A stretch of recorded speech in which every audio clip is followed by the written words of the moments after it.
According to Bill Simmons on his podcast, he said there's real interest in Jeff Bezos acquiring, buying, whatever you want to call it, the Boston Celtics.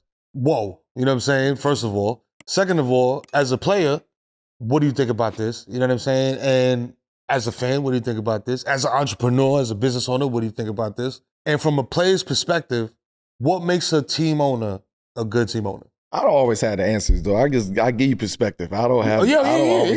That's what I say. I would say like rumors at that high of a level, when they start connecting those type of dots, like somebody is saying something. Right. Like nobody just put that type of connection together without it being some type of conversation being had about that.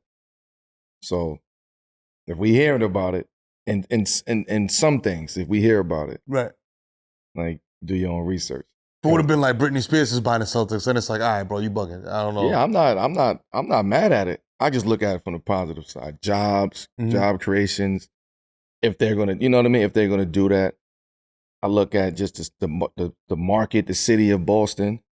Like it's a financial market, like in the sense, like it's a lot of industries out there too. Right. So I like the conversation of like bringing an owner in who have those type of connections, not resources, but those type of connections that can tie the game all together.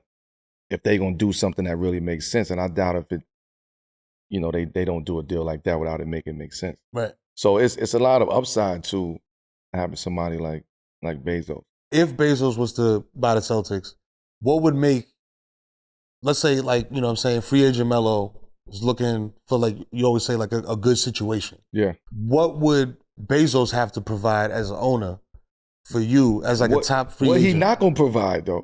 That's what I'm saying. Like, because you never know. Like, the money's there. What is he not going to provide? Like, the money's there, but he could be, because there's a lot of owners, you see in a lot of other sports too, the owners got money, but they don't spend the money on the team. Well, owners are not Bezos, like, in a sense of not pockets, but like just what they have and the resources that they have as far. Come on, this is Bezos. This is Amazon. What are we like? Spaceships. Come on, like what are we sitting there talking about here? Like you want to globalize this game? Yeah. Like I think put the shit on Mars. But that's just a perspective to have. Like, okay, right. Instead of looking at it like, oh man, why Bezos? All this is, you know what I mean? Why looking at it like that? I look at it from the other side. I'm just giving it perspective. But also, it's like I want team ownership. Like I want sports ownership personally. Like, right. So let's get people together that we can go do that. Right. With. Like if you giving him the opportunity, give this side, give these others opportunity, give us opportunities right. to be involved in those cap tables and those conversations. Like especially the guys who are already searching or reaching to try to make those goals happen. Right. And get into sports ownership and team ownership. Like let's have real conversations. To that point, like speak on it. You know what I'm saying? Because we've seen it. You know what I mean, in the NBA, but like across sports with A-Rod, you know what I mean, and Minnesota. Yeah, I love it. You know what I mean? So like, what would the league have to do? What would have to really happen?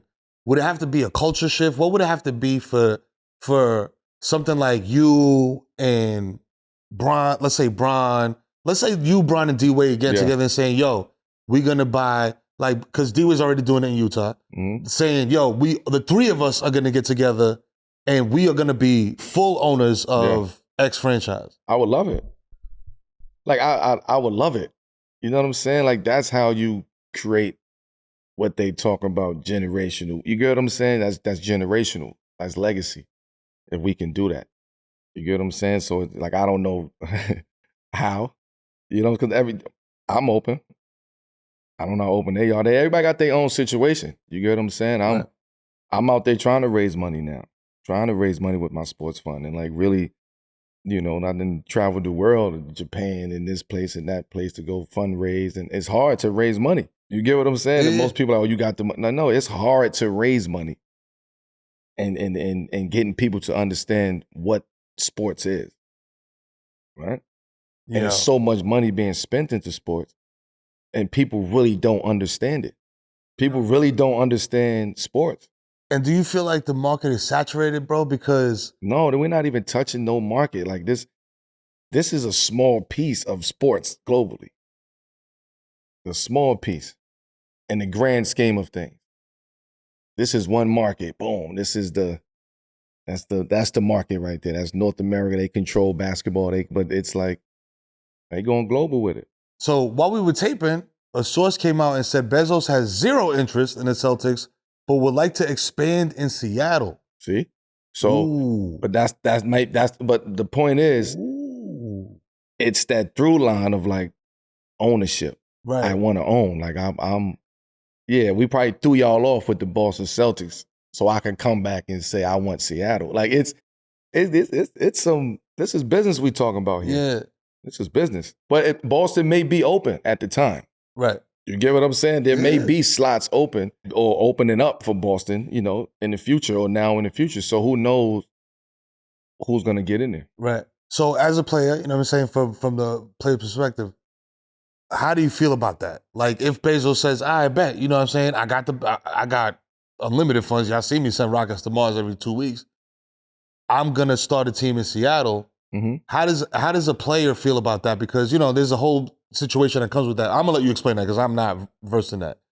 How do you feel about that? Them expanding, adding another team to the NBA, you know what I mean? And would you put it somewhere else besides Seattle? When you say, yo, you know what? There's another city that I could think of that the revenue would be better, you know what I mean? The atmosphere, fan base, whatever it is, you know what I mean? Vegas, you know what I'm saying? Like It's certain other cities. It's smart to do Seattle. Like Seattle have history. Seattle have, it's history. Right. It's like legacy, it's tradition. Like, So and for that shit to just be cut off like that and like their identity goes directly to Oklahoma City. Like, you know what I'm saying? Like Seattle have a rich history when it comes to what they contributed to this NBA. Right. And the city. If you look at all the other sports, they fans is phenomenal out there. 12th, 13th man or 12th man, 6th man. You know what I'm saying? Like bro. Soccer, like they support They revived Geno Smith, dog. Right. That was wild. So it's like Seattle needs to be back. Like players that understand, like they want Seattle back. Because I've been to Seattle a couple times. What is it about Seattle as a player that you like? When you in town, like let's say you got like you know what I mean, you in there for a couple of days. What is it about it as a city that players like? Like it's a good vibe. It's a good energy out there. It's on the water. Seafood is good. Fish is good. You get what I'm saying? Like you can get food anywhere, but it's like Seattle got its own vibe. And when sports was popping, like when basketball was popping out the NBA, like it was nice to go travel to Seattle. Like it was good energy out there. Yo, the sushi out there is banging, bro. I gotta tell you, you know what I'm saying? So yeah, it should be Seattle. We talking about entertainment. Right. Here, right? We talk about selling tickets. Vegas will go crazy. Vegas. You have to put it in Vegas. The game at the Sphere would be... Like the game at the Sphere is crazy. Don't take my the game. Yo, don't take my at me, idea. champ. Come on, you're smiling at me, champ. Inside joke. Yeah. But Vegas, I mean, you got cities like Nashville, right? Who's rising, and they very supportive. The economy is kind of booming out there. Like it's a booming market, and they support their fans. They sports teams. So you have markets like that. I mean, markets like Nashville, Kansas City. So it's some markets out there. Baltimore. Yeah. Like you really want to get technical. Like Baltimore is one of these sports cities. Down from professional to universities to high school, like. It's a sports town. I think my take on it is if you have an NFL team in that city, you can have an NBA team in that city. Is Milwaukee close to Green Bay? So like 2 hours. That might be too close. So like 2 hours over. I don't know. That might be too close. But I feel like every other team, if you got an NFL team, like you said, Baltimore, you know what I'm saying? Like Tennessee, you know what I mean? Like there's teams where it's like, yo, you got an NFL team, I feel like you got a strong enough fan base already. And you got enough sports fans that they'll come out and support an NBA team. They do. I mean, but I getting back to the original question of it's an opportunity, especially if you're gonna revive that situation in Seattle. Would you use you got Memphis Grizzlies, what family that is, like what business they in. So that's tech too. Right. There's a lot of companies in tech. I mean, a lot of ownership groups that's in tech. Here's a question I got as a fan. Would you revamp the whole thing, or would you just bring back the Seattle Supersonics, same jersey, because jerseys was hard. Jersey was The hard. color scheme was crazy. Yeah, you got to keep all of that. All the old joints, you know what I'm saying? Yeah, you got to keep it. You can't come with a new color in Seattle. Like, Yeah. you have to come with that. Yeah. Don't do no crazy neon situation. Yeah. You have to come with that.